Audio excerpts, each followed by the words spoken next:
This is the Porsche 911 GT3 R EVO. We've got Tom Sargent with us to help us break it down. The GT America grid powered by AWS. You'll see a lot of these things, and it's for good reason. It's one of the most popular GT3 cars on the grid. Tom, you've made a name for yourself in sports car racing, namely in Porsche machinery. And Porsche's brought some updates to this car this year. Just like the road car, the engine is mounted in the rear. You've had a ton of seat time in 911s in racing configuration. What's that like to drive?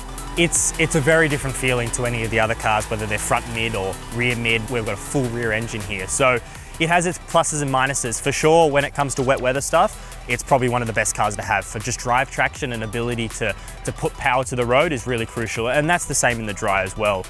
We are able to have a very, very even front to rear bias with braking, and that means our performance is extremely good. The Porsche is probably one of the best as is on the brakes, and it just makes it a lot easier for us to kind of make that move and hopefully make those positions in the race. These beautiful louvers over the front wheel arches, they look great, but they do a lot more than look good. Yes, this is a really nice update as well, something that I was very keen on as a driver, because this helps us in multiple different reasons. What it does for us is not only does it help us over a lap with just kind of cooling the tires, because now we have a really big way to vent air, because as you know, these tires get extremely hot, the brakes get really hot, and the best way is just to kind of suck all this air out.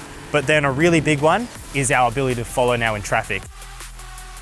This new gurney that's on the rear wing. Able to produce a little bit more downforce. It's a nice addition. It really just changes the balance of the car, so we can get the car exactly how we want for different circuits. Because obviously we see in this series, we vary a lot from places like Sonoma to Coda right now. There's some new ducting and cooling and things like that happening too. There is. We've bought a couple of underfloor stuff there with ducting to try and cool some of the stuff underneath. Obviously we run in some pretty hot conditions, and just for helping us with just prolonging life of parts and also reliability.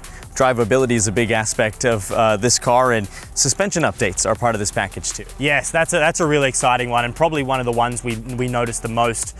It changes the balance of the car, right? And just helps us as drivers trying to tune the car in as quick as we can. It's been a really good update so far, both front and rear axle. Really important, and something that it's been used over the world.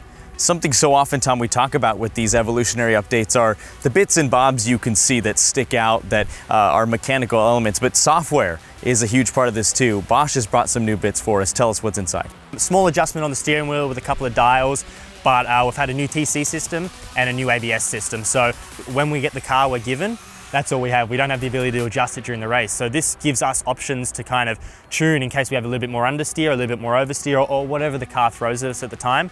We see a huge change in evolution of the track over a period of time. And this is just something that helps us as drivers just maximize the package we've been given. Why, in your opinion as a driver, is the 911 GT3 R and now EVO such an attractive package? Because there's hardly any sports car grid anywhere in the world that doesn't have one of these on it. I mean, for me, looks is obviously one of the best. I really love the look of it. It's super aggressive. It's a really rewarding car. You know when you get a good lap, and it's good on the timing sheets, and it shows. For me, my favorite thing, and wouldn't want to be anywhere else. Well, there's a lot of updates on the car that's helping improve already a very competitive package. So I think a lot of the competitors on the grid are going to have to get used to seeing that new rear gurney that's on the back of this 911 GT3 R, now EVO. And remember, you can see this car compete on just about any sports car grid in the world, but here in SRO America on the GT World Challenge America, powered by AWS Grid, and in GT America, powered by AWS.